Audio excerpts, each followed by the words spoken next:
Good morning, Facebook. Matthew chapter 25, verse 1, it reads, "Then shall the kingdom of heaven be likened unto 10 virgins, which took their lamps and went forth to meet the bridegroom." Okay, so listen, it's telling us something else here. It says, "And 5 of them were wise, 5 were foolish. They that were foolish took their lamps and took no oil with them. But the wise took oil in their vessels and their lamps."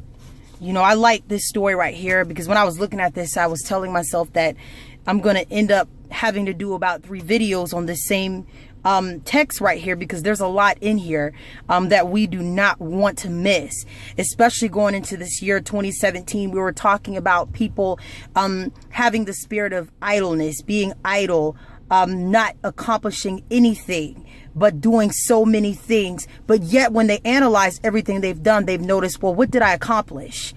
They've wasted time, money. And we see here, when we look at this, we notice that heaven is being compared to 10 virgins.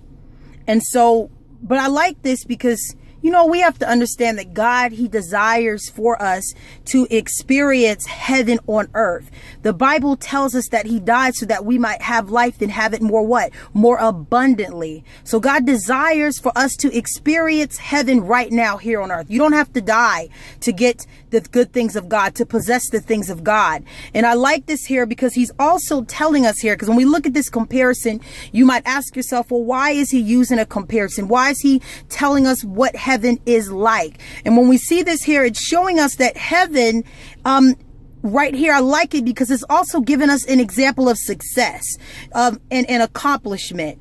And because most of us, when we think of heaven, it's a place for people that have done the right thing. This is a prepared place that God has for the people of promise, for His chosen people. A prepared place that God has for His prepared people. Now, when we look at this here, so success, it's different levels of success. What are you saying? I'm saying that everyone has their different idea of success.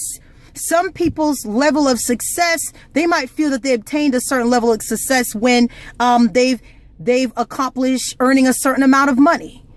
Some people might say, well, $1 million is success for me. Someone might say, wow, $500, I've reached a level of success.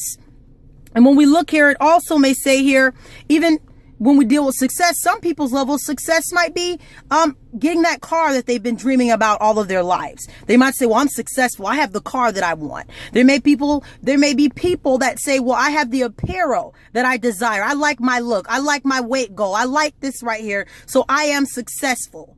There are also some people that look at success as even a place of status. Well, I've arrived here. I've arrived here at this level of acceptance to people. So now I am successful. This relationship has gotten me to the place where I desire to be at. So I am successful.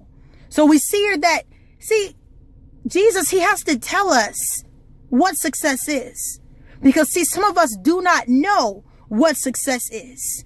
And even when it comes to our spiritual life, we lack so many things, so many assets when it comes to the realm of the spirit.